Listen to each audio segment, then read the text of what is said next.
Welcome back to Pinson to the Flood for the win, the Hall of the Very Good. Today we're going to talk about the 1977 Dodgers feat that they did. It was the first of their that had never been done at that particular time. Talk about electric grading. I got some cards back today from them. We'll take a look at the Provision Black insert set. I like collecting certain insert sets. And the Hall of the Very Good, we're going to talk about Earl Wilson. He's one of the members of the Black Aces, which I'll explain to you what that is all about later. Again, subscribe to the channel. Check the show notes. I always put in bios on a lot of the players that I highlight that you can access, books, all kinds of stuff. Anything I'm thinking of last time, podcast, anything that comes up that I can think of. And so this, before we even get started with the feat, this is the flips that I got back from Electric Grading. They're a grading company. I can't even remember where they're out of now, to be honest with you. But they charge between $6 and $9 depending on what flip you want. They have like 3 different kinds of flips, and then they have a basic white flip that is for their smallest, which is usually around $6 or $7. I think these were $8, and I got a deal. I got 10% off because they do have a subscription that you can sign up for, but it's only $25, and that gives you 10% off every order you turn in. It's a pretty sweet deal. And so I sent them in, and they give you these.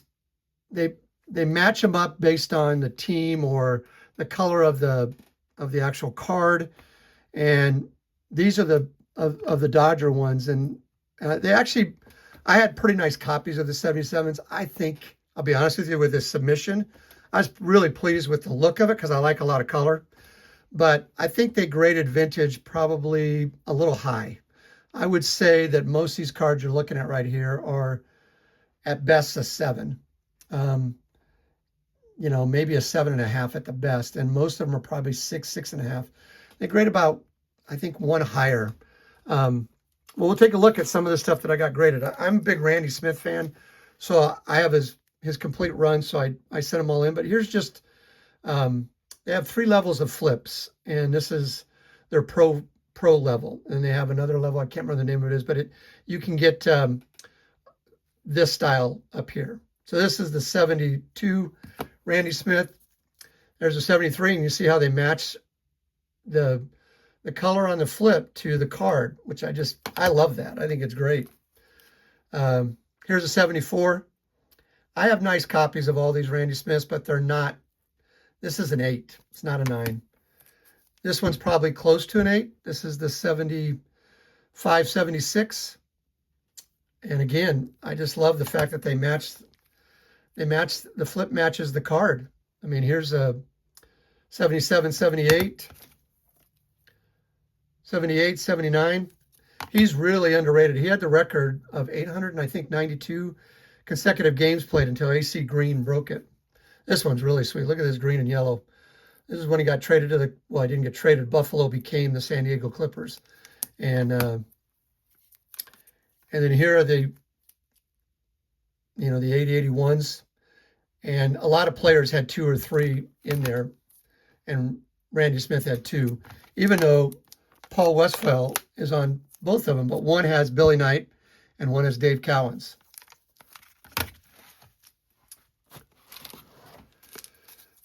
It's the last Randy Smith. That's his last card that was a Topps. I don't even think he had a Star Company card. This is the Sack Exchange of the New York Jets. This is the rookie card of all 4 from the Sack Exchange. This was Marty Lyons. He was the left end. The right end was, of course, Mark Gastineau. This is his rookie card from 1981. Abdul Salam was the left tackle. And the right tackle was the Hall of Famer, Joe Klecko. And again, I just love these flips. I mean, look at those things. They're beautiful. They're really nice. And again, for $7, $8, rest are, I'm a Justin Turner fan, big Justin Turner fan. So I like to collect his Independence Day ones if I can find them. Shoebox, Sean over at Shoebox Legend, he turned me on to these. These every year Topps does these, and they do 76 of them. Here's his 2024 when he's with the Blue Jays. The Aqua Ray 9.5. This is when he collected his 1500 hit. It's the purple parallel. That's the Lou Gehrig day card. Again, just, I mean, I love this, the flips. Match this, I mean, match the color on this is just amazing. This is the blue parallel. Got a pin in that. Another holiday card. This one from 2021, and again matching the flip. Freddie Freeman. This is his 350th home run. The rest are got a few more of the Dodgers. This one's Hae-Sung Kim when he got his first stolen base. Topps Now. I love the Topps Now cards. They capture every time somebody does a milestone. His first major league hit and his first major league home run.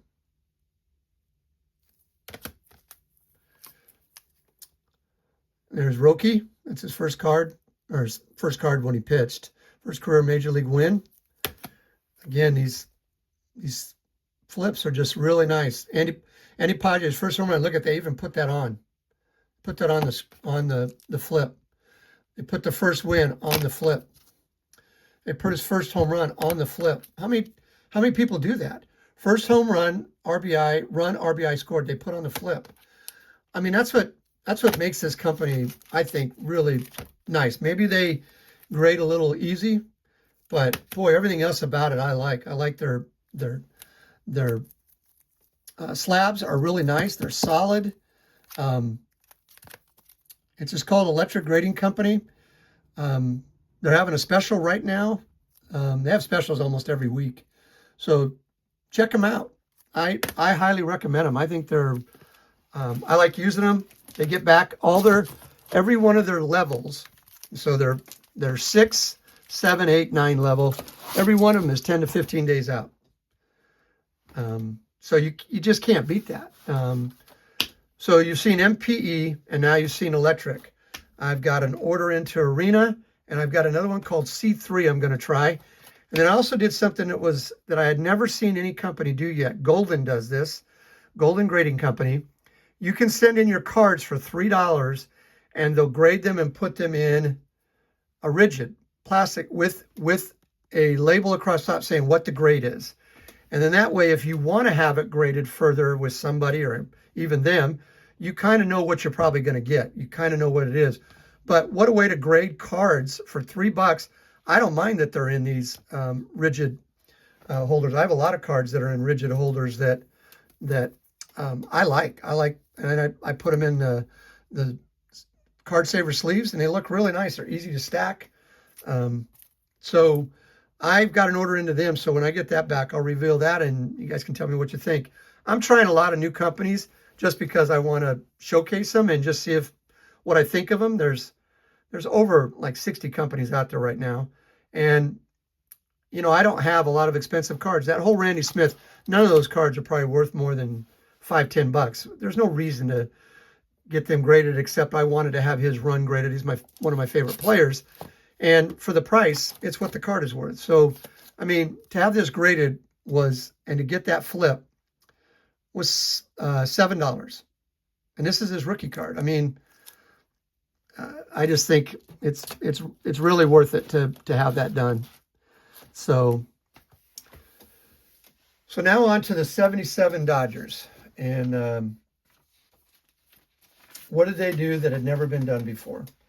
Well, what they did was they had 4 players who hit 30 home runs that year. That's the first time that had ever been done.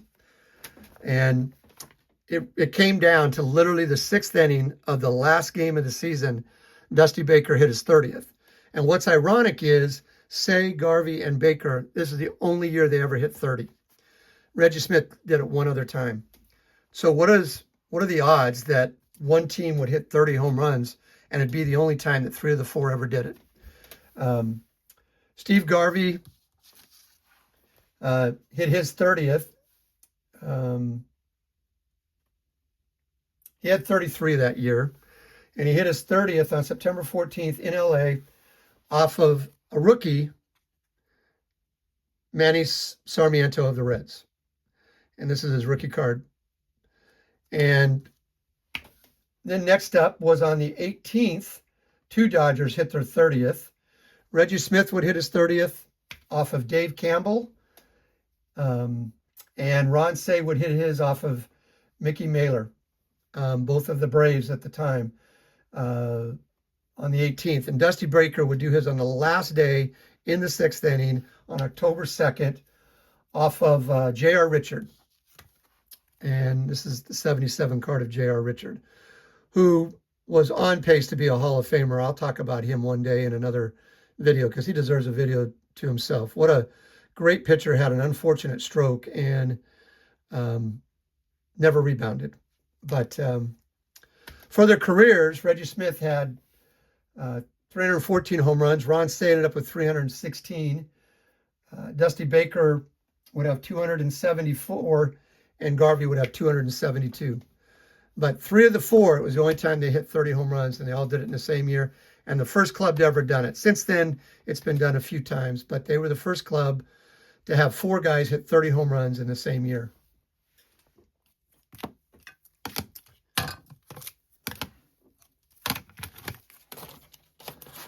Next, I want to talk to you about a set I love collecting. This is the first year that they put them out, was 1991, and it was called the Pro Vision Black by Fleer. And these things are great. They're hard to find, really nice. Most of mine I've gotten pretty lucky. I got pretty nice one, but on the back would be, a name like Kirby Puckett was called Dynamite. The second card was Will Clark, and he was called Making Contact. Third was Ruben Sierra, who was a really good player, a switch hitter, Taming the West. Next was a really nice one with the American flag behind him, Mark McGuire, and it was called All-American. Of course, you can imagine the bow one's called Bionic Bow. Jose Canseco was the 6th, and his was Power and Speed. The Flamethrower, the Dwight Gooden, was the 7th. 8, we just lost him, is Gator, Mike Greenwell from Boston. He was called the Green Monster's Friend. Roger Clemens was 9. It's called the Pitching Magic. 10 was Eric Davis, another great player who, legs got to him and he wasn't able to be as good as he was at the end of his career. All universe. It's another guy that was headed for the Hall of Fame. Don Mattingly, who might get in this year. Let's hope he does. In the ERA committee, it's coming up on December 2nd, called Mr. Yankee. And last was Darryl Strawberry of the Mets. It's called Nuclear Power. It's just a great set. I love collecting some of these subsets, and you can put these sets together pretty inexpensively, and they're beautiful sets. I mean, this one's just a really striking set. And they did these for about 3 or 4 years. They have a white border set. They have then they came out with kind of an interesting looking set. It looked kind of wild. But just a great set to collect. If you're into collecting insert sets, that's one I'd highly recommend. It's just a nice set. Now we're going to take a look at a really good pitcher who pitched for almost 15 years. And let me put the 70 in the middle. His name was Earl Wilson. And he's a member of the Black Aces. And what the Black Aces are, it's a group there's a book that was written by Jim Mudcat Grant. And he wrote a book on the 15, there's 15 of them now, 15 black pitchers who won 20 games. Don Newcomb was the first. Then there was Sad Sam Jones, Bob Gibson, Mudcat Grant, Fergie Jenkins, Earl Wilson, Vida Blue, Al Downing, J.R. Richard, Mike Norris, Dwight Gooden, Dave Stewart, Dontrell Willis, C.C. Sabathia, and the last one to do it was David Price in 2012. So he's in a distinct group. There's only 15 players that are in that group. And Earl Wilson came up in 19 Well, he started off in 1953 in the minors, but he made his first appearance in Boston in 1959 and became the first black pitcher on the Boston Red Sox. Wasn't the first black player, that was Pumpsie Green, but he became the first black pitcher for them, and had a nice career. He ended his career in 1970, at the age of 35. He played 16 full seasons. He won 22 games in 1967 to become part of the Black Aces Club. He had a 3.51 ERA that year, 12 complete games. He was 22-11 for the Detroit Tigers. He ended up pitching in the 1968 World Series. He pitched Game 3. Didn't do very well in that game. He walked 6. He lasted 4 1/3 innings, gave up 3 earned runs, and took the loss. St. Louis won the game 4-3. He did do something that, not a lot of pitchers get a chance to do, and that is on June 26th of 1962, he pitched a no-hitter. And what's ironic about his no-hitter is he actually won the game with his bat. He hit a home run off of Bo Belinsky in the 3rd inning to put him up 1-0, and they won 2-0 in that game. So he not only pitched a no-hitter, but he won the game with his bat. He has the most home runs since 1960 for a pitcher. He had 35 home runs. And he, besides CC Sabathia, he's the only pitcher to hit a home run in each league after 1960. And he did it along with CC Sabathia and I think there's one of the, Carlos Zambrano. Both did it. But he was a terrific hitter. And 35 homers and 111 RBIs and 740 at-bats. That's about a season. So if you put that together, that's a heck of a season. He's a really, really good hitter for a pitcher. And had a solid career. And again, pitched 16 full seasons. His lifetime record is over the 16 seasons, counting his minor leagues, is 178 and 157 with a 3.81 ERA. He had 111 complete games and 19 shutouts. His major league career was 11 seasons. He was 121 and 109 with a 3.69 ERA, 69 complete games, 13 shutouts, in over 2,000 innings, and he had 1,452 strikeouts. He, on 8 different occasions, he won 10 games or more, and he averaged right around 150 strikeouts a season in his prime. But a solid pitcher, had a good career, started off with Boston, went to Detroit, and he pitched 1 year, ended his career with the San Diego Padres in 1970. Thank you again for joining me. Again, subscribe. Look at the show notes. Again, there'll be a bio on Earl. There'll be a bio on J.R. Richard. There'll be a bio on probably all 4 of the Dodger players you just saw here. I try to do bios, the Sabre bios, because I really think they're well done and it gives you something to read. Give you direct, all you gotta do is click on it and go to it. If you have any comments, anything you want to ask, feel free to ask, and I'll see you on the next one.